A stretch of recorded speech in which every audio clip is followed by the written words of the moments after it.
राष्ट्रहिताचा बुलंद आवाज, राष्ट्रप्रथम न्यूज करतो आणि माननीय खासदार साहेबांना विनंती करतो की आजच्या या पत्रकार परिषदेला आपण संबोधित. लाडके प्रधानमंत्री आदरणीय मोदीजी यांना भारत देशातील नागरिकांनी 2014 साली या देशाची धुरा त्यांच्या हातामध्ये सोपवलेली आहे.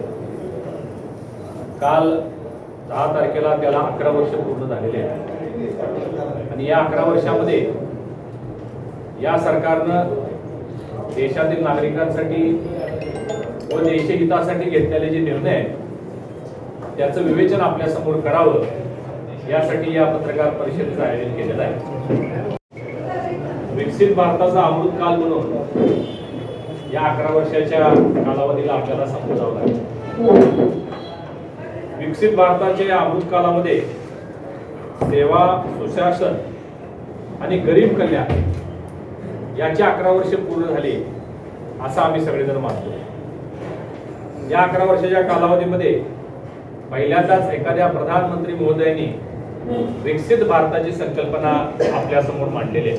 देशाची संस्कृती आता बनलेली आपल्याला पाहायला मिळते. विकसित राष्ट्र बनण्याच्या दिशेनं एक महत्वपूर्ण वाटचाल गेल्या या 11 वर्षामध्ये होत असलेली आपल्या सगळ्यांना पाहायला मिळते. असे मंत्र घेऊन हा 11 वर्षाचा कालखंड आपल्याला संबोधावा लागेल.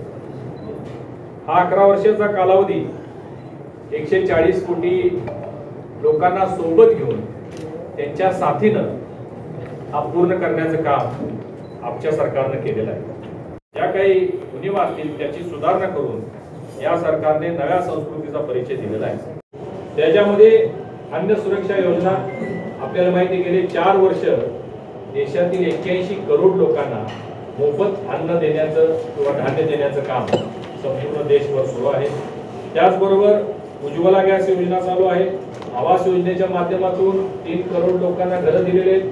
या कालावधीमध्ये आणखी 3 करोड लोकांना घरं देण्याचं काम होणार आहे. जल जीवन मिशन, हर घर नल हर घर जल, प्रत्येक गावापर्यंत आणि प्रत्येक घरापर्यंत, वाडी वस्तीपर्यंत स्वच्छ पिण्याचं पाणी हा आपला मूलभूत अधिकार आहे. ही गरज ओळखून आज देशभरामध्ये 18 करोड नळांचे नवीन कनेक्शन पूर्ण झालेली आपल्याला माहिती आम्हाला देताना आनंद होत आहे. जनधन सारखी योजना मागाशी मी उल्लेख केला, आयुष्यमान भारत सारखी योजना, किसान सन्मान निधी, 12 करोड शेतकऱ्यांना थेट त्यांच्या खात्यावर पैसे दिले जातात. आणि ही रक्कम जर आपण बघितलं तर 3.7 लाख करोड, जवळजवळ 4.25 लाख करोड रुपये हे थेट शेतकऱ्यांना या खात्याच्या किलोमीटरचे हाय स्पीड कॉरिडॉर, ज्याला आपण एक्सप्रेसवे म्हणतो, असे 3600 किलोमीटरचे पुन्हा मुंबई जसा एक्सप्रेसवे आहे अशा पद्धतीचे तयार झालेले आहेत. जेम पोर्टलच्या माध्यमातून जी खरेदी केली जाते ती करप्शन फ्री कारभार आपल्याला पाहायला मिळतो. आणि आतापर्यंत जवळजवळ जेम पोर्टलच्या माध्यमातून 13.41 लाख करोड रुपयाची खरेदी झालेली आहे.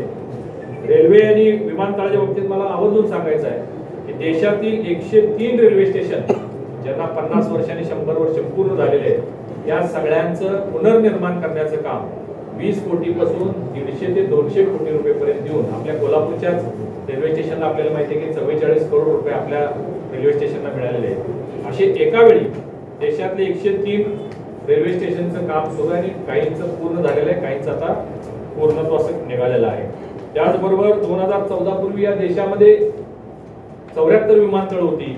आज 160 विमानतळं ही कार्यान्वित आहेत आणि 900हून अधिक रूट्स या देशामध्ये कार्यान्वित आहेत.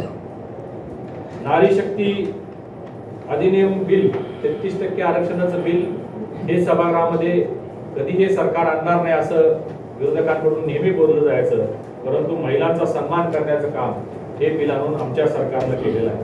ट्रिपल तलाक सारखा कायदा रद्द करून मुस्लिम महिलांना आधार देण्याचं काम आणि त्यांच्या संसार फुलवण्याचं काम या सरकारनं केलेलं आहे. देशामध्ये 3 करोड लखपती दिदी निर्माण करण्याचं पूर्वी 1 करोड झालेले, आता 3 करोड महिलांना लखपती दिदी बनवण्याचं काम या देशामध्ये सध्या सुरू आहे. 35 करोड महिलांना, बचत गटाच्या महिलांना मुद्रा लोन सारख्या योजनेचा लाभ देऊन त्यांच्या प्रपंचाला आणि संसाराला हातभार लावण्याचं काम सुद्धा आपल्या सरकारने केलेलं आहे.